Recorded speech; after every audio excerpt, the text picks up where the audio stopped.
Bien, hermanos, que el Señor les bendiga en esta mañana. Gracias al Señor que me concede este enorme privilegio de poder estar delante de ustedes en esta mañana para hablar acerca de su palabra, poder aprender juntos, que juntos podamos crecer en la sabiduría de Dios en esta mañana y podamos conocerle más. Y también estoy agradecido con Dios por el clima que nos dio en esta mañana, ¿verdad? Sí, porque así no vamos a estar desesperados, porque vamos a estar aquí por lo menos 1 hora y media. No, estoy bromeando, hermanos, estoy bromeando. Pero gracias al Señor por el clima, que también está fresco, gracias a Dios por la lluvia. En muchos lugares necesitan de esta lluvia, ¿no? Para poder continuar con sus cosechas y sus cultivos. Entonces estamos agradecidos con Dios y también, hermanos, pues es nuestro deseo en el corazón como cuerpo pastoral que Dios continúe fortaleciendo sus vidas, que Dios continúe concediéndoles a ustedes también sabiduría cada día, porque es necesario. Pablo, recuerdo que también hace esta oración por la iglesia de Colosa. Él dice: no cesamos de orar por vosotros y de pedir que seáis llenos, oigan bien, del conocimiento de su voluntad. Esto es de la sabiduría de Dios. ¿Para qué? Dice Pablo. Para que andéis como es digno del Señor. Para que andéis como es digno del Señor. Y hermanos, y es que este es el reto y el desafío de cada predicador que se para aquí, domingo a domingo. El reto es que podamos llevar cautivos sus pensamientos a la obediencia a Cristo. Ese es el desafío. Porque queremos que, hermanos, que ustedes puedan conocer, puedan vivir una vida plena, una vida dichosa, bajo la sabiduría de Dios, una vida que cumple el propósito por el cual Dios los ha dejado en este mundo, nos tiene en este mundo. Hermanos, en esta sociedad que está distorsionada y que ha distorsionado lo que es correcto moralmente, donde la ética ha sido sometida entonces a juicio de cada persona quiere establecer sus propias normas, quieren vivir bajo sus propias leyes, pero nosotros debemos de vivir bajo la sabiduría de Dios, y esta sabiduría y este estilo de vida es el que Dios quiere que nosotros vivamos. Por eso debe ser una súplica constante en nuestra vida. Debemos estar orando constantemente para que Dios nos ayude a entender cuál es su voluntad, para poder conocerle y experimentar de una manera plena la vida que Dios quiere para nosotros. El pastor MacArthur dijo esto de esta manera. Él dice: la verdadera sabiduría es dependiente de Dios, o sea, hay una relación de oración, de comunión con Dios. Y él sigue agregando y dice: y se demuestra en una vida de obediencia, humildad y pureza. Por el contrario, dice el pastor MacArthur, la sabiduría humana es enemiga de Dios y produce confusión, orgullo y pecado. Confusión y orgullo y pecado. Eso es lo que produce la sabiduría humana. Y esta afirmación del pastor MacArthur es el puente entonces que nos llevan directamente al corazón del mensaje de la carta de Santiago. Y eso es lo que también me lleva al título del sermón de esta mañana. Si eres sabio, si te consideras una persona que ha nacido de nuevo, que tiene sabiduría de Dios, demuéstralo. Demuéstralo, vive de tal manera que evidencies esa sabiduría. Porque aquí, hermanos, la visión que Santiago está ofreciendo de la vida a lo largo de toda su carta despliega un contraste continuo entre dos tipos de sabiduría. Dos tipos de sabiduría. Una que desciende de lo alto y la otra que es terrenal, animal y diabólica. Terrenal, animal y diabólica. Así, hermanos, en un mundo en donde la moral, la ética son relativas, o sea, cada quien puede definirlo. Jacobo va a ofrecer entonces una perspectiva absoluta de la sabiduría de Dios, de la ética que Dios espera que nosotros vivamos. Y Santiago va a ofrecer entonces de esta manera, de una manera contundente, cómo nosotros debemos de vivir, cómo debe ser nuestra conducta. Y por eso, hermanos, en esta mañana vamos a ver lo siguiente entonces. Ahí busquen sus Biblias en Santiago capítulo 3. Santiago capítulo 3, versículos 13 al 18. Y ahí vamos a estar viendo, hermanos, en esta hermosa porción de la Biblia, de la palabra de Dios, tres formas de sabiduría que definirán tu caminar con Dios y transformarán tu conducta. Hermanos, porque es un reto para nosotros y es algo que nosotros tenemos que estar intentando constantemente, de que la sabiduría de Dios sea lo que caracterice nuestro estilo de vida, lo que la defina, porque de esta manera, hermanos, nosotros vamos a poder transformar nuestra conducta. ¿Sí? Esto habla de un cambio interior que se manifiesta exteriormente. Entonces vamos a estar viendo estas cosas, hermanos, tres formas de sabiduría que definirán tu caminar con Dios y transformarán tu conducta. La primera de ellas es una sabiduría vivida. Una sabiduría vivida. Miremos ahí el bosquejo entonces en la diapositiva. Primero, sabiduría vivida, versículo 13. 2, sabiduría mundana, versículos 14 al 16. Y 3, sabiduría divina, versículos 17 al 18. Y ahí vamos a estar viendo, hermanos, usted puede ver en la siguiente diapositiva un bosquejo detallado de lo que vamos a estar viendo durante el transcurso de esta mañana. Y le invito entonces que ahí en Santiago capítulo 3 versículo 13 me acompañe con la vista y podamos leer este hermoso y maravilloso texto. Dice así: ¿quién es sabio y entendido entre vosotros?, pregunta Santiago. Muestre por la buena conducta sus obras en sabia mansedumbre. Pero si tenéis celos amargos y contención en vuestro corazón, no os jactéis, ni mintáis contra la verdad, porque esta sabiduría no es la que desciende de lo alto, sino que es terrenal, animal y diabólica. Porque donde hay celos y contención, allí hay perturbación y toda obra perversa. Pero la sabiduría que es de lo alto es primeramente pura, después pacífica, amable, benigna, llena de misericordia y de buenos frutos, sin incertidumbre ni hipocresía. Y el fruto de justicia se siembra en paz para aquellos que hacen la paz. ¿Les parece si oramos a nuestro Señor para que nos guíe en esta mañana? Amado Dios, gracias por estar con nosotros, Señor. Gracias por la vida que nos das. Gracias por la oportunidad, Señor, que nos regalas de poder estar en comunión con los hermanos, de tener comunión los unos con los otros y por sobre todo de poder estar aquí para adorarte, para exaltarte por quién eres, Señor. Porque tú eres grande, Señor. Nadie te enseñó a ti, Señor. Tú lo conoces y lo sabes todo. Tú eres sabio, tú eres digno, Señor, de toda gloria.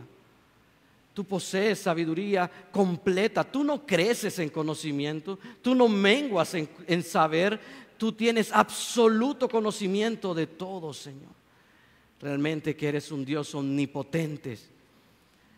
Y eso nos lleva, Señor, a caer humillados delante de tu presencia, a reconocer nuestros pecados.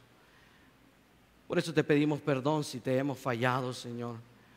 Rogamos, Señor, que no permitas que el pecado que mora en nosotros o el pecado que practicamos, Señor, estorbe, Padre Celestial, y sea una piedra de tropiezo para que la obra de tu Espíritu Santo, que nos ilumina y nos da entendimiento, se lleve a cabo, Señor. Rogamos pues, Señor, que tengas misericordia de nosotros y nos ayudes a entender tu palabra y nos confrontes con tu palabra. Nos ayudes, Señor, a poder aplicarla a nuestra vida, que estemos atentos, Padre, a lo que ella dice, Señor, para poder conocerte a ti, Señor, y vivir la vida que tú esperas que nosotros vivamos, Señor. Gracias por mis hermanos y hermanas. Gracias porque los tienes con salud a pesar de las dificultades que están atravesando. Señor, gracias porque tú les provees siempre, constantemente. A los hermanos que no pudieron venir, Señor, guarda sus vidas. A los que nos están viendo a través de Facebook, Señor, bendíceles. Y que también tu palabra impacte en sus vidas, Señor. Que sea tu palabra en esta mañana, la única que tiene autoridad, con el poder de tu Espíritu, Señor, que transforme y moldee nuestros pensamientos y nuestro conocimiento. Y que podamos someter toda nuestra mente, todos nuestros pensamientos, Señor, a una vida que refleje que somos obedientes a ti. En el nombre de Cristo Jesús oramos, amén y amén. Y bien, hermanos, bien, vamos a calentar los motores porque está un poquito helado, ¿verdad? Todavía el disco duro está ahí procesando, entonces vamos a calentar un poquito y nos vamos a poner en contexto, ¿sí? Vamos a ponernos en contexto de qué está pasando en la carta de Santiago. Y recuerden, como les decía al inicio, que estamos en el corazón de la carta de Santiago. Estamos en el centro. Esta sección es considerada por muchos como el pico temático, o sea, el tema principal, el tema central de la carta. Y Santiago, recordemos, escribe esto a judíos que son cristianos. Judíos cristianos que habían huido entonces por la persecución de las autoridades judías. Pero también de Herodes Agripa, ahí entre el 44 al 49 después de Cristo. ¿Sí? Ahora, hermanos, Santiago entonces se va a dirigir a estos creyentes que han sido dispersados fuera de Israel, o sea, han salido de Israel. Eso lo vemos en el capítulo 1, versículo 1. Y les escribe entonces con el propósito de enseñarles cómo vivir sabiamente en un mundo donde eran marginados por la fe que ellos tenían. Ellos eran presionados entonces a conformarse o al judaísmo tradicional, ¿sí? O al paganismo que rodeaba el entorno de estas personas. Y entonces es ante esa realidad que Jacobo entonces plantea que solo hay dos tipos de sabiduría. Solo hay dos maneras de vivir. La sabiduría entonces que viene de Dios o la sabiduría que proviene de Satanás. ¿Sí? Y esta tensión, este tema entonces va a recorrer toda la carta de Santiago. Y ahí tenemos una diapositiva que vamos a ver cómo se ve esta sabiduría y esta necedad. Capítulo 1, entonces vemos que el sabio persevera con gozo en medio de las pruebas, mantiene su fe firme, persevera, el necio no. Capítulo 2 y capítulo 3, versículos 1 al 12, el sabio no muestra favoritismo y el sabio es coherente entonces en su forma de hablar y en su forma de vivir, en su forma de actuar. Número 3, el capítulo 4, versículos 1 al 10, que viene siendo como la exhortación fuerte de Santiago, ¿no? Hacia estos hermanos. El sabio es amigo de Dios y le obedece, pero el necio es enemigo de Dios. Y del capítulo 4, versículos 11 al 17, y el capítulo 5, versículo 1 al 6, el necio se exalta a sí mismo, menosprecia a los demás y vive sin depender de Dios, mientras que el sabio no. Y los últimos versículos del capítulo 5 entonces nos muestran entonces cómo el sabio espera con paciencia la venida del Señor, orando y restaurando al hermano, mientras que el necio vive sin esperanza en este mundo. Para el necio este mundo lo es todo. Y todo esto, hermanos, entonces tiene su punto de partida aquí, en Santiago capítulo 3, versículos 13 al 18, donde entonces Santiago va a trazar un contraste bien marcado, bien radical entre lo que es la sabiduría de Dios y la sabiduría mundana o del mundo. Y para Jacobo, hermanos, no hay un punto medio aquí en su discusión, en su discurso. No hay un punto medio. O caminas en la sabiduría de Dios o sigues la falsa sabiduría del mundo. Solo hay esas dos opciones. O vives bajo la soberanía de Dios y su sabiduría, o sos guiado o impulsado por la falsa sabiduría satánica. Lo que nos hace, hermanos, pensar y meditar. Porque no puedes hacer una afirmación y decir que vives sabiamente bajo los principios de Dios sin demostrarlo con tu vida. No puedes. Es imposible. Es imposible que tú digas que has nacido de nuevo y tú sigas viviendo y demostrando un estilo de vida de cualquier incrédulo. Y esto nos lleva a nuestro primer punto en esta mañana, la siguiente diapositiva. La sabiduría vivida. La sabiduría vivida. Así que vaya conmigo ahí al versículo 13 y miremos esta primera sección. Miren ahí, dice el texto: entonces, ¿quién es sabio y entendido entre vosotros?, pregunta Santiago. ¿Quién es sabio y entendido entre vosotros? Y esto, hermanos, se convierte en una pregunta retadora para nosotros. La idea aquí es que tú debes demostrar esta sabiduría, debes demostrarla. Con esta pregunta, entonces, Santiago identifica a su audiencia con dos cualidades que se complementan una con la otra. Miren, ahí ustedes pueden ver la palabra sabio. Ahí sabio describe a alguien que tiene una vida moral íntegra, o sea, alguien que teme a Dios. ¿Recuerdan Proverbios capítulo 1 versículo 7? El principio de la sabiduría es que el temor a Jehová. Y segundo, vean ahí en la diapositiva, dice Santiago, y entendido. Esto se refiere a una persona entonces que tiene la capacidad para aplicar el conocimiento que ha adquirido con eficacia. Con eficacia. De esta manera, Santiago confronta a sus lectores a examinarse, a examinar su vida, si realmente ellos están viviendo lo que ellos saben, lo que ellos conocen. Porque la sabiduría debe evidenciarse también en medio de la congregación. ¿Están viviendo, dice Santiago, lo que saben en medio de tu relación con los hermanos? Ahora bien, esto representa un reto interno para nosotros también hoy en día. Es un reto desafiante.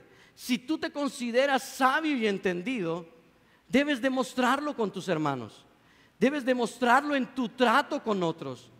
Debes evidenciarlo, y esto es lo que vamos a ver entonces. Ahí miren que Santiago dice que muestre por su buena conducta. Santiago aquí es directo. Su énfasis no está entonces en la duración. ¿Por cuánto tiempo tengo que hacer esto? No está en la repetición, cuántas veces lo voy a hacer, sino que su énfasis está en la ejecución clara y puntual. La idea aquí es: haz esto de una vez por todas, demuéstralo. Por eso el mandato ahí es claro: demuestra esa sabiduría que has adquirido.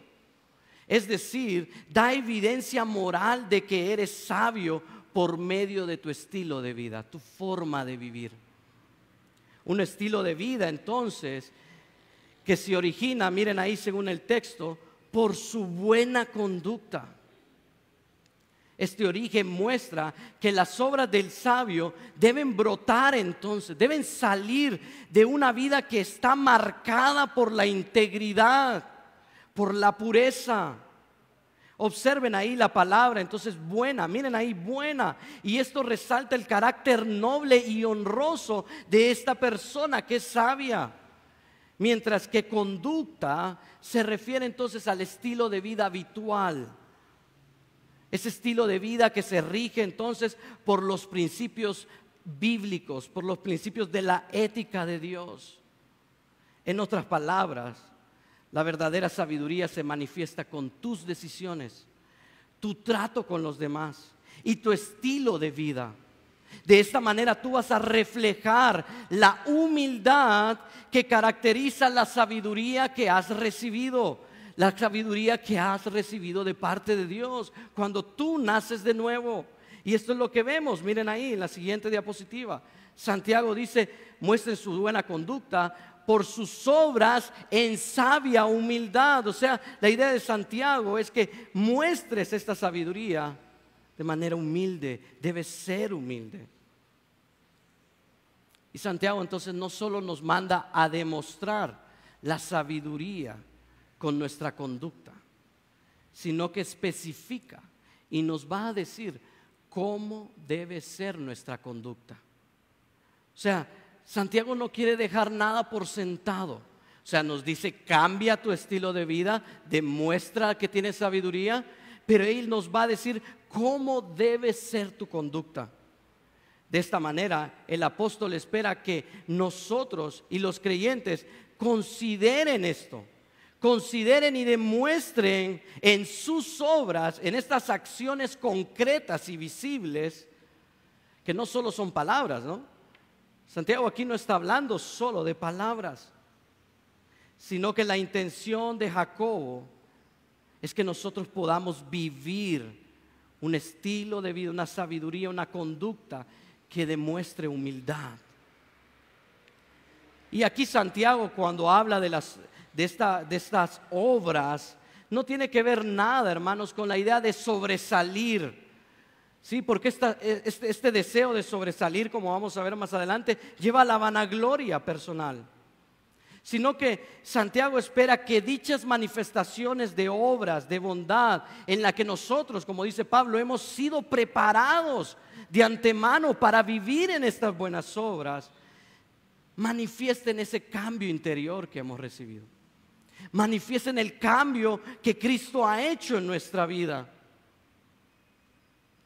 En otras palabras, hermanos, no se trata de una sabiduría que a veces es humilde.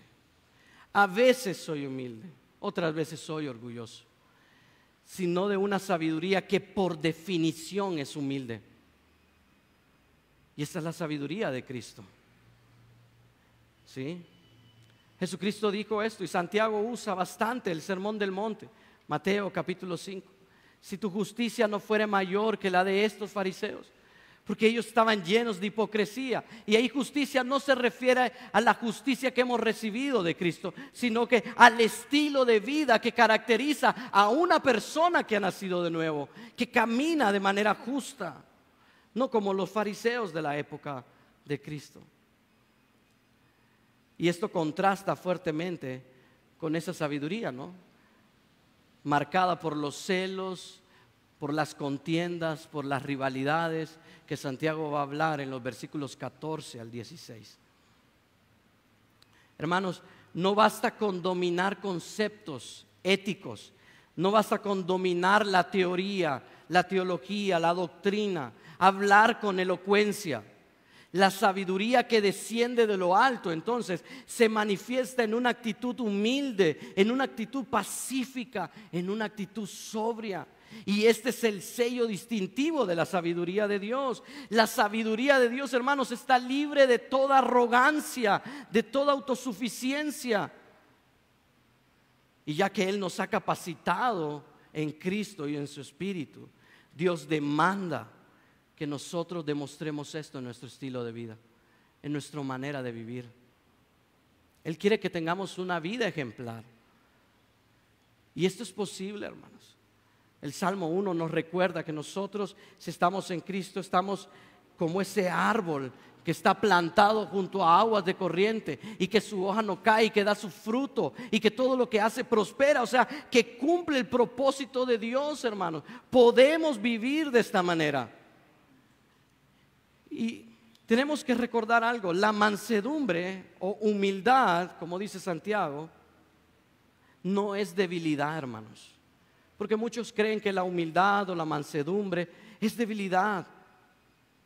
Tampoco es pasividad ante la adversidad, tampoco es que voy a ser pasivo ante los problemas y las situaciones, sino que la idea ahí de mansedumbre tiene que ver con dominio propio, con paciencia, con control, y todo esto bajo la guía del Espíritu Santo. No es sabio quien grita más fuerte, hermanos, porque por lo general creemos eso, ¿no? No es sabio el que se impone con sus argumentos filosóficos e intelectuales. No es sabio el que más ofende, hermanos. Es sabio el que actúa con humildad, el que tiene dominio propio. Y esta mansedumbre es el espíritu que debe guiar todas nuestras obras, nuestras conductas, nuestras actitudes. Y no para buscar reconocimiento, no para buscar reconocimiento o vanagloria, sino, hermanos, para reflejar el carácter de Cristo en nosotros, para reflejarle el carácter de Cristo a otros. La verdadera sabiduría se reconoce entonces por la humildad que produce. La humildad, la sabiduría de Dios es la que debe de definir tu caminar con Dios y es la que debe de transformar tu conducta. Pero si no vives entonces bajo la sabiduría de Dios, sino que andas bajo la sabiduría del mundo, el problema aquí, hermanos, es que si tú permites que esto te guíe, tu andar inevitablemente va a llevar a conductas pecaminosas y erradas. Y esto es lo que vamos a ver en nuestro siguiente punto. Miren ahí, siguiente diapositiva. La sabiduría mundana. La sabiduría mundana. Y todo empieza ahí, como dice Santiago en el versículo 14, con las motivaciones. Pero si tenéis celos amargos y contención en vuestro corazón, no os jactéis ni mintáis contra la verdad, dice Santiago. Entonces Santiago aquí, hermanos, introduce una alternativa negativa en contraste con la sabiduría humilde. Está contrastando la sabiduría humilde con una sabiduría que proviene de motivaciones incorrectas. Y no afirma directamente que sus lectores tienen celos y ambiciones, pero los está invitando a evaluarse a sí mismos como que si esto fuera cierto. Es como que si Santiago nos estuviera diciendo: supongamos que ustedes tienen este estilo, estas motivaciones. En el buen caliche hondureño decimos por si la diule, ¿no? ¿Sí? Y esto, hermanos, Santiago está poniéndose del lado de que está asumiendo que esto es real. ¿Y por qué pensamos esto? Observe la palabra ahí, tienen. Miren, la palabra ahí tienen implica una posesión activa y continua. O sea, ellos tienen este estilo de vida. No es algo accidental, no es algo pasajero, sino que es una condición interna del corazón de estas personas. Y no solo es una condición interna, sino que es una condición consciente totalmente.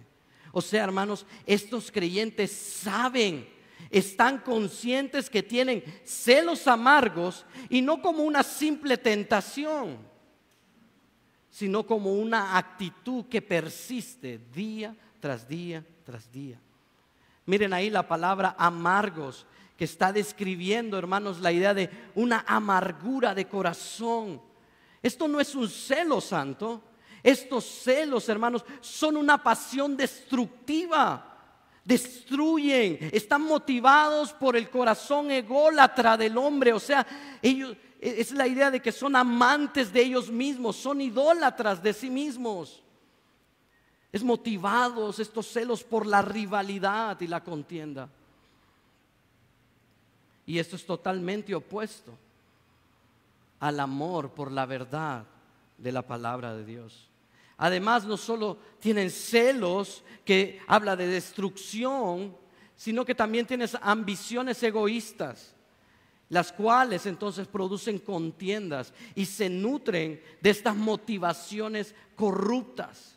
Algo que Pablo prohíbe ahí en Filipenses capítulo 2, versículo 3. Vaya conmigo. Filipenses capítulo 2, versículo 3. Pablo prohíbe esto. Miren, Pablo hablando de la forma en cómo nosotros debemos de servir, de tener misericordia, de seguir el ejemplo de Cristo, nos dice: nada hagáis por contienda o por vanagloria, sino que antes bien con humildad, Y esta es la idea.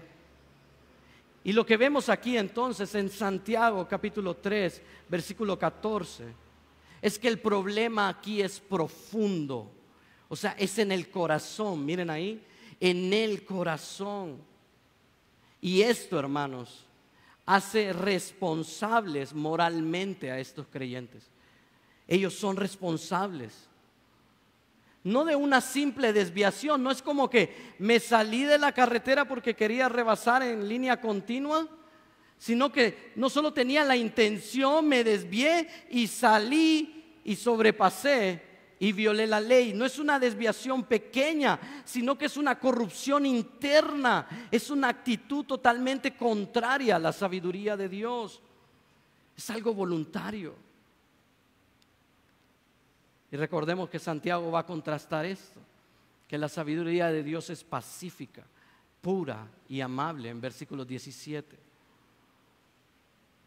Entonces, hermanos, a la luz de esto, Santiago los exhorta, Santiago los llama la atención y les dice: dejen de jactarse. Miren ahí el versículo 14. Pero si tenéis celos amargos en vuestro corazón, no os jactéis ni mintáis contra la verdad, les dice Santiago. Ahora, con estos dos mandatos les ordena abandonar este estilo de vida. O sea, la idea de Santiago es: ya no vivan así, dejen de vivir así. Ambas acciones, tanto el jactarse como el mentir, no solo son deliberadas y orgullosas, nacidas de un corazón envanecido, sino que se ejercen, oigan bien, miren ahí el versículo, en contra de la verdad. O sea, hermanos, estas personas, estos creyentes se estaban rebelando en contra de Dios mismo. Ahí la palabra verdad se refiere a las normas justas de Dios. Y sabemos que son justas. Recordemos lo que dijo Moisés en Deuteronomios 4, del 5 al 7. ¿Qué Dios tan grande hay que les ha dado mandamientos justos para que vivan y anden en ellos? O sea, esta rebelión es en contra de todo lo que Dios ha revelado. Y entonces, hermanos, a la luz de esto, la exhortación de Santiago se vuelve un urgente llamado para nosotros hoy en día. Si albergamos este tipo de sentimientos hoy en su corazón, si usted tiene este tipo de sentimientos, de motivaciones, debemos dejarlos. Debemos desechar este estilo de vida, un estilo de vida que demuestra una conducta, una sabiduría mundana, una sabiduría destructiva, una sabiduría vanagloriosa que solo piensa en sí mismo, una sabiduría que se opone a la verdad a la cual usted y yo hemos creído. Están en contra de Cristo. De ahí, hermanos, que la falsa sabiduría no solo sea hipócrita, no solo es hipócrita, sino que la sabiduría del mundo, la vana sabiduría, es mentirosa, es ofensiva, por eso daña, por eso destruye, es maligna. Y esto es así, hermanos, precisamente por el origen de esta sabiduría mundana. Y eso es lo que vamos a ver ahora. Miren ahí el origen de esta sabiduría mundana. Miren lo que dice Santiago en el versículo 15. Porque esta sabiduría no es la que desciende de lo alto, sino terrenal, animal y diabólica. La frase aquí, esta no es una expresión de oposición total a la verdad. Esto es algo que se opone a la verdad única de Dios. En este sentido, hermanos, Santiago está diciendo que la sabiduría que tiene celos, que tiene ambiciones egoístas, rivalidades, es una forma defectuosa y radicalmente opuesta en origen, en naturaleza y en efectos a aquella sabiduría humilde que proviene de Dios. Eso es lo que está diciendo. En pocas palabras, cualquier creyente que se crea sabio, pero que su sabiduría lo lleve a actuar con envidia, con celos, con contiendas, con rivalidades, con otros hermanos, definitivamente no tiene nada que ver con Dios. Es alguien que necesita arrepentirse de sus pecados. No puedes vivir este estilo de vida, hermanos. Y el llamado es urgente a dejar esta forma de vida, porque solo trae destrucción. Y es contrario, miren ahí lo que dice el texto, a la sabiduría que desciende de lo alto o de arriba. Hablando específicamente de origen, la que viene de Dios, la que es auténtica. Miren qué contraste tan hermoso. La que es fiel, la que es digna de confianza. No está impulsada por las contiendas, por las envidias o por la vanagloria personal, sino que, como dijo Santiago, y lo describe en Santiago 1:17, que de arriba, de Dios solo viene lo bueno. Toda dádiva y todo don perfecto, dice Santiago, desciende de lo alto, del Padre de las luces. De Dios solo vienen cosas buenas. Si tú vives esta sabiduría, no estás viviendo como Dios quiere. Tú estás viviendo como Satanás quiere que vivas. Y Satanás te tiene engañado si estás viviendo de esta manera. Porque miren el origen. Miren el origen ahí. El siguiente porción del texto dice, sino que es terrenal, no espiritual, es diabólica. Esta sabiduría que presenta Santiago es una sabiduría mundana. Y miren ahí, esta palabra ahí, si no, es clave, hermanos. Esta palabra excluye y separa una cosa de la otra. Separa la sabiduría de Dios, que es fiel, auténtica, de confianza, y coloca el origen de esta sabiduría mundana en algo terrenal, animal y diabólico. Y esta pequeña palabrita, hermanos, marca una oposición total y da paso entonces y nos abre paso a la sabiduría que Dios condena. Por eso te decía, dejen de vivir de este estilo de vida. Y miren cómo Santiago va a calificar con estos tres términos este tipo de sabiduría mundana. Primero, terrenal. Miren ahí, terrenal. Y terrenal indica, hermanos, la forma de pensar del mundo, las cosas del mundo. Lo que Pablo nos invita a morir. Todo lo terrenal en vosotros, fornicación, impureza, lascivia, desórdenes, hipocresía, enojo, gritería. Todas estas cosas son sabiduría terrenal. Dos, dice, es una sabiduría animal. Esto significa, hermanos, que no es espiritual, que es una sabiduría muerta, inerte. Es insensible totalmente a Dios. Eso es lo que Pablo dice en Romanos capítulo 1, versículos 22 al 32, de cómo los hombres se desviaron. Son incapaces, Pablo en 1 Corintios capítulo 2, 14, incapaces de entender las cosas del Espíritu, porque no tienen el Espíritu de Dios. Y termina calificándolo con la palabra diabólica. Diabólica ahí deriva, hermanos, de demonios, de demonio. Y describe entonces lo que procede del mundo demoníaco. Y lo interesante aquí, hermanos, es que estas tres palabras representan un estilo de escritura de la época, ¿verdad? Tal vez no podamos hablar de eso. Pero tiene el propósito, hermanos, de conducir al lector. O sea, la idea es que usted pueda ir rápidamente al clímax de lo que Santiago está diciendo. Y el clímax es ahí la palabra diabólica. Esto es lo que Santiago quiere resaltar. Esto revela que esta sabiduría no solo es inferior, o sea, terrenal, ni meramente humana, o sea, animal o natural, sino que tiene su origen espiritual, corrupto y maligno en Satanás. Esa es la idea, por eso lo califica de esta manera, porque el énfasis cae sobre esta idea. Esta sabiduría es satánica. Por eso, si un creyente vive según la sabiduría del mundo, definitivamente está negando la verdad que ha creído. Está abrazando una mentira cuyo origen se origina en el padre de las mentiras, en Satanás. Está viviendo engañado. Y a la luz de esta afirmación, hermanos, es que Jacobo advierte a sus lectores entonces de las consecuencias que arrastra este tipo de sabiduría. Miren ahí las consecuencias en el versículo 16. Porque donde hay celos y contención, allí hay perturbación y toda obra perversa.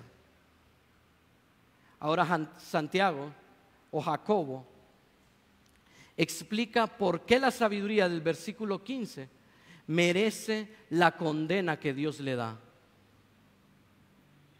Porque sus consecuencias, las consecuencias de vivir en este tipo de sabiduría son graves, hermano. Son graves, son altamente pecaminosas. Ahora, el contexto en el que se desarrollan estas actitudes forma un marco espiritual, un marco ético, un marco moral, pero profundamente negativo, profundamente negativo. Miren ahí, por la repetición que nosotros podemos ver de las palabras celos y ambiciones egoístas, que estas palabras van a enfatizar cómo esta sabiduría mundana influencia directamente el corazón humano, hermanos. En donde la palabra, valga la redundancia, donde, indica que allí donde hay estas actitudes, ¿cuáles? Celos y contiendas, están presentes. Inevitablemente va a surgir desorden y todo tipo de mal. Todo tipo de mal. Por eso debemos examinar cuidadosamente qué tipo de sabiduría guía nuestra vida. ¿Bajo qué tipo de sabiduría estás viviendo, hermano? A la luz de esto. Porque esta decisión afectará profundamente nuestras relaciones.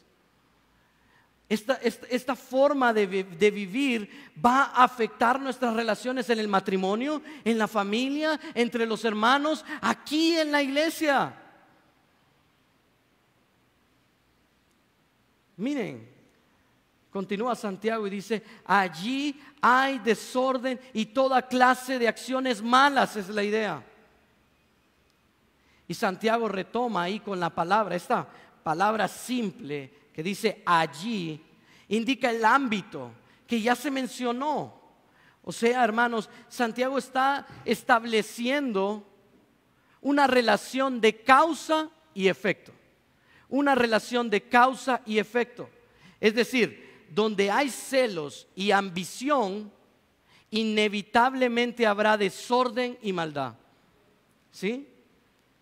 Ahora, el clímax aquí en el discurso no está tanto en la causa, sino en el resultado producido cuando estas actitudes controlan la vida del creyente. La palabra ahí desorden, miren ahí la palabra desorden, denota, hermanos, una oposición a la autoridad establecida. En pocas palabras, esta palabra desorden significa anarquía. Anarquía, rebelión. Y Santiago ya lo usó en el versículo 8 del capítulo 1. Ya la usó. Y la usó para describir entonces al hombre de doble ánimo. Al hombre de doble ánimo. Y Santiago lo utilizó para decir que este hombre de doble ánimo es inestable en todos sus caminos. Ahora, esto es importante, porque Santiago está conectando una cosa con la otra. La inestabilidad interna de la persona evidentemente va a reproducir un caos externo dentro de la iglesia, dentro de las relaciones. Y Pablo también emplea este término de desorden en 1 Corintios 14:33. Tal vez no vamos a ir a él por cuestiones de tiempo, pero Pablo lo presenta como la antítesis de la paz, lo cual confirma que este desorden no es solo confusión, sino que es una condición contraria al carácter mismo de Dios. Dios es un Dios de paz. Y la expresión ahí, obra perversa, se refiere a toda acción entonces vil, que es moralmente cuestionable. Y el término ahí, o la palabra toda, intensifica esta afirmación. toda clase de conducta degenerada, dice Santiago. Y esta sección, hermanos, por tanto, no describe una consecuencia ocasional. No es que, hoy me equivoqué. No, no es algo ocasional, sino que es un diagnóstico de cómo la sabiduría mundana produce desorden y multiplicación de la maldad. Pongamos un ejemplo. Así como la levadura, ¿saben qué es la levadura, no? Necesita un ambiente propicio para crecer y fermentar la masa para que crezca. Los celos, escuche bien, los celos y las ambiciones egoístas crean el entorno perfecto para que el desorden y el mal se multipliquen. Por eso, hermanos, examinemos si este tipo de sabiduría está guiando nuestra vida. Si tus acciones nacen de los celos y de la ambición, ten cuidado del caos al cual esto te puede llevar. Porque esto puede provocar destrucción, no solo en tu familia, no solo con tus hijos, sino que también con los hermanos en la fe. La falsa sabiduría no viene de Dios, no viene de Dios. La persona que vive motivada por la competencia, la comparación o el orgullo, no solo está engañado, no solo está envanecido, sino que es una persona que se opone directamente a la verdad de Dios. ¿Te estás oponiendo a la verdad de Dios? ¿Estás viviendo de esta manera con rivalidades, con resentimientos, con orgullo, con jactancia? El llamado es claro de Santiago: deja de vivir de esta manera. Examina tu interior, ve lo que hay en ti, porque la sabiduría verdadera no nace de un corazón contaminado por la envidia ni por el egoísmo. Y este es un buen momento entonces para que reflexionemos. ¿Qué tipo de sabiduría define tu caminar con Dios? ¿Qué está definiendo tu caminar con Dios? No permitas que la sabiduría del mundo te guíe, hermano. No permitas esto. Haz morir lo terrenal en tu vida, como dijo Pablo. Permite que la sabiduría de Dios vístete de misericordia, de benignidad, de bondad. Que la palabra de Cristo more en tu vida en abundancia. Que la paz te guíe.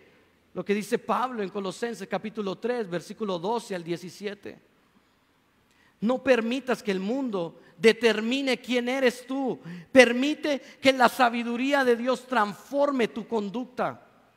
Transforme tu conducta.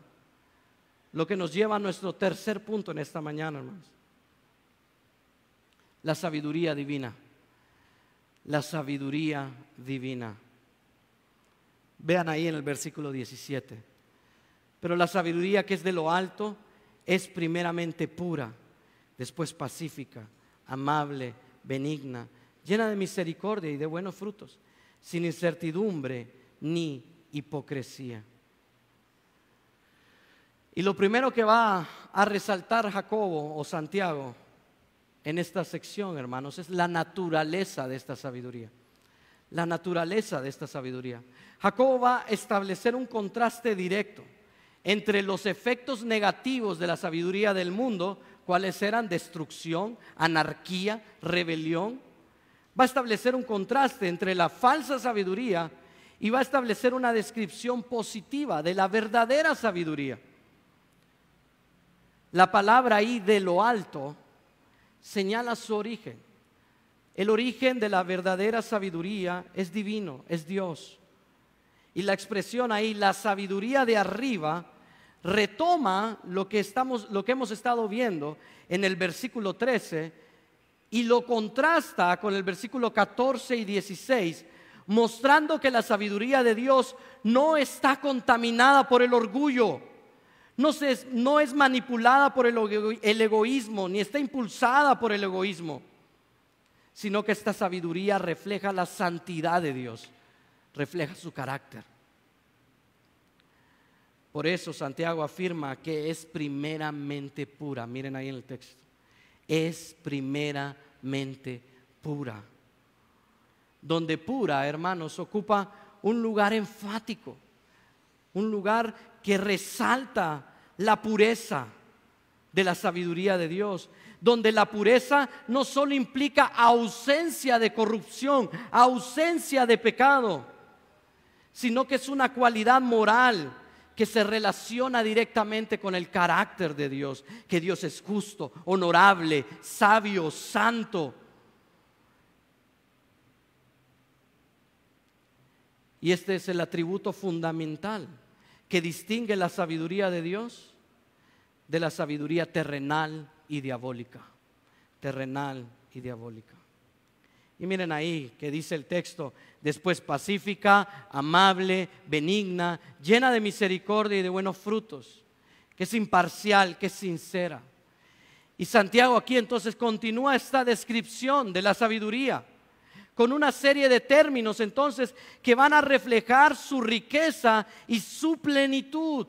La belleza de esta lista, hermanos, que Santiago está poniendo ahí, no solo está en el contenido, sino también en su forma, en el estilo de escritura que Santiago está usando. Esta forma que Santiago usa para escribir esta lista es una expresión que resalta, exalta la profundidad de los atributos de la sabiduría que viene de Dios. Y dentro de esta lista, hermanos, la expresión ahí, llena de misericordia y de buenos frutos, indica aquello de lo que esta sabiduría está saturada. La sabiduría de Dios está saturada de buenos frutos, de misericordia. Por eso es que les decía, somos preparados para actuar, para hacer toda buena obra, porque recibimos esta buena dádiva de Dios en nosotros, para vivir en estas obras buenas. Entonces, esta sabiduría no solo es virtuosa en sí mismo, sino que desborda en compasión y en obras buenas. Y finalmente las palabras o los adjetivos ahí, sin incertidumbre e hipocresía, cierran esta descripción con un énfasis en la integridad interna y en las relaciones con otros. Sin incertidumbre implica entonces coherencia y ausencia de cualquier duda. Dios no tiene dudas, Dios es inmutable, Dios es invariable, Dios no cambia ante las situaciones. Hipocresía tiene que ver con la transparencia, con la confiabilidad. Es decir, hermanos, esta sabiduría no opera con doblez. La sabiduría de Dios no se oculta tras las máscaras, no actúa con hipocresía, no actúa a las espaldas de las personas, sino que es auténtica, es genuina, es verdadera. Y de esta manera es que Dios espera que nosotros nos comportemos. De esta manera es la que Dios espera que nosotros nos comportemos. En cualquier lugar donde nosotros estemos, en cualquier contexto en donde nosotros nos encontremos, y especialmente en la iglesia de Cristo. En la iglesia de Cristo. Miren ahí el versículo 18, la primera parte. Dice: y el fruto de justicia se siembra en paz. Y la conclusión de la descripción de la sabiduría culmina en un resultado que es visible, se puede ver. La palabra fruto ahí es enfática. Fruto y justicia, ahí en realidad fruto y justicia es la esencia del fruto. Es la justicia, o sea, la justicia de Dios provoca en los hijos justicia, un andar justo. La justicia no es un efecto colateral, hermanos, sino que es el fruto que se cosecha cuando se siembra en paz. Y aquí la frase en paz o se siembra en paz se refiere a la recompensa, a esa recompensa que está disponible para nosotros, los que somos los pacificadores del versículo 18, segunda parte. Para Jacobo, hermanos, entonces, formar parte de una comunidad de creyentes que está dividida en pleitos, en celos, en contiendas, que está fracturada por las rivalidades y la envidia, no resulta provechoso, no es nada provechoso, no es nada ventajoso. Sin embargo, en una congregación donde se refleja la justicia, la sabiduría de Dios, sí hay espacio para la edificación. Sí podemos edificarnos los unos a los otros. Porque donde hay paz, hermanos, no florece la ira. Donde hay paz, no hay enojo. Donde hay paz, no hay envidia. Donde hay paz, no hay contiendas. Donde hay paz, hay amor, hay justicia, hay verdad, hay equidad. Ahora, ¿qué estamos haciendo nosotros? ¿Cómo estamos viviendo? ¿Estamos siendo estos agentes que va a mencionar? Versículo 18, segunda parte, miren aquí. Para aquellos que hacen la paz. ¿Vamos a ser estos agentes, estas personas que hacen esto? Porque Santiago finaliza aquí identificando a los responsables de la siembra de ese fruto que es justicia. Estos son, dice Santiago, los que hacen, es decir, los que practican activamente la paz. Pablo lo define en Colosenses capítulo 3, 14, cuando habla y que tengamos paz. La idea de paz ahí, hermanos, es como la de árbitro. Entre el amor y el odio, la paz está ahí, como un árbitro en medio, impidiendo que se fracturen, que se dividan las relaciones. La paz aquí tiene que ver entonces en Santiago con una acción concreta que se puede observar. Si tú eres un agente de paz, entonces eso se va a ver en tu vida. Tú lo vas a reflejar. De este modo el versículo nos enseña una verdad profunda, hermanos, una verdad temporal. La vivencia del creyente tiene que ser coherente con la justicia revelada por Dios. Debemos vivir bajo la voluntad de Dios. La implicación aquí es clara, hermanos. Es clara. Una iglesia comprometida con hacer la paz será un campo fértil donde la justicia, donde la verdad de Dios va a florecer, donde el amor de Dios va a transformar nuestros pensamientos. Cada día, si vivimos y somos partícipes de esta paz. Entonces, hermanos, permite que este tipo de sabiduría sea la que redefina tu caminar, la que te distinga como creyente, que sea la sabiduría de Dios. No actúes como la sabiduría del mundo. Si tú vives conforme a la sabiduría del mundo, inevitablemente vas a llegar a la destrucción. Y en un mundo separado o saturado por la autosuficiencia, por la ambición personal, Santiago nos recuerda una verdad transformadora en esta mañana. La verdadera sabiduría no se mide por la cantidad de conocimiento que yo tenga. Se me puede hinchar la cabeza de tanto saber, sino por el fruto visible de una vida humilde y pacífica. O sea, lo que Santiago aquí está exponiendo es un perfecto equilibrio entre el conocimiento y la aplicación, entre la vivencia práctica. Tú no puedes decir que tienes más conocimiento sin demostrarlo en tu práctica. Y tú no puedes decir que vives una práctica sin conocimiento porque te estás envaneciendo a ti mismo. Santiago pone un equilibrio perfecto. La sabiduría de Dios tanto es un cambio y una disposición interna como es una manifestación externa. Y tristemente la iglesia ha sustituido la verdad de Dios por lo que el mundo considera que es moral. La iglesia ha sustituido la verdad de Dios por lo que el mundo cree que es justo. Hemos permitido que el mundo nos diga lo que es bueno y lo que es malo. Y a la luz de eso estamos viviendo hoy en día. Y no podemos vivir así, hermanos.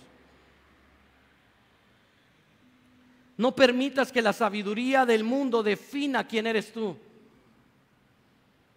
La sabiduría del mundo, hermanos, la filosofía, la forma de pensar de afuera es idólatra. Se concentra en sí mismo.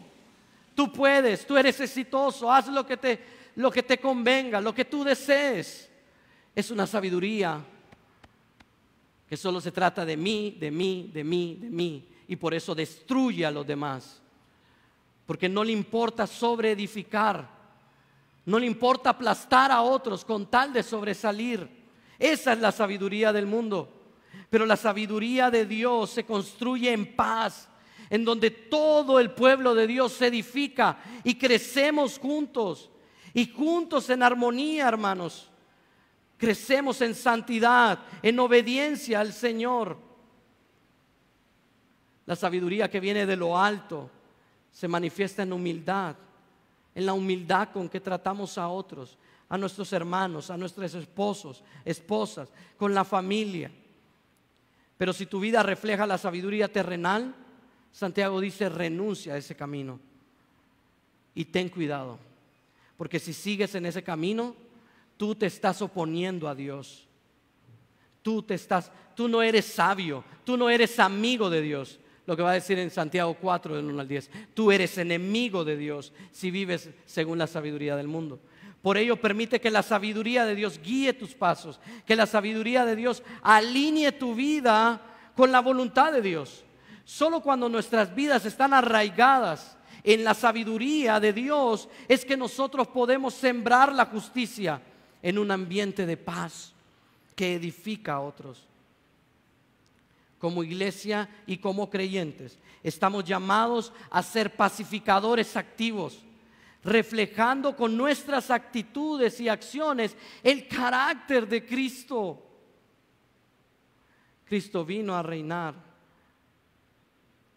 Es el Rey que vino lleno de gracia, lleno de verdad. Y esta es la vida sabia. La vida que Cristo reflejó en este mundo, la vida que Dios aprueba, es la única que puede traer gloria a Dios. ¿Y sabes qué? Cristo la ha compartido contigo. Tú, a la luz y al sacrificio de Cristo, a la muerte, a la resurrección, tú puedes vivir y ser esa persona bienaventurada del Salmo 1. Permite que Cristo trabaje en tu vida. Oremos. Gracias, Dios. Gracias por tu palabra, Padre. Ayúdanos, Señora, a atenderla, Señora, a estar prestos para escucharla, Señor, para que podamos nosotros ser personas que te agraden a ti, Señor. Personas que vivan a la luz, Señor, de tu sabiduría, y no que estemos constantemente oponiéndonos a ti, Señor, andando en la vanagloria de nuestros pensamientos, en la desobediencia, en lo que nosotros creemos que es justo, Señor. Sino que danos el discernimiento para poder crecer como hermanos. Ayúdanos a amarnos los unos a los otros, porque la sabiduría que viene de ti, Señor, a eso nos invita, a sembrar la justicia, que es ese fruto que tú nos has dado, Señor, en nuestros corazones. Ayúdanos, Dios, y perdónanos si hemos andado en la vanagloria de nuestros pensamientos y hemos caminado en una sabiduría totalmente distorsionada y ajena a la verdad de tu palabra. Y hemos, Señor, atentado en contra tuya, hemos pecado en contra tuya si hemos estado viviendo de esta manera, Señor. Perdónanos. Cuida a mis hermanos, Señor. Salimos, terminamos hoy, Señor, y continúan las luchas. El mundo va a continuar tratar de imponernos su forma de pensar. Te pido de que ayudes a mis hermanos a permanecer en la palabra, Señor, a permanecer firmes, que no se dejen engañar por estas filosofías huecas, por estas filosofías y formas de pensar humanistas, Señor. Que ellos puedan hacer la diferencia como tu palabra lo pide, Señor. Que ellos puedan vivir, Señor, como una contracultura en esta cultura que nos rodea, Señor. Ayúdales, Señor, y edifica sus vidas para que ellos también puedan edificar a otros con sus vidas y con su forma de predicar, de enseñar, de evangelizar, Señor. Ayúdales, Padre, en el nombre de Jesús. Amén y amén.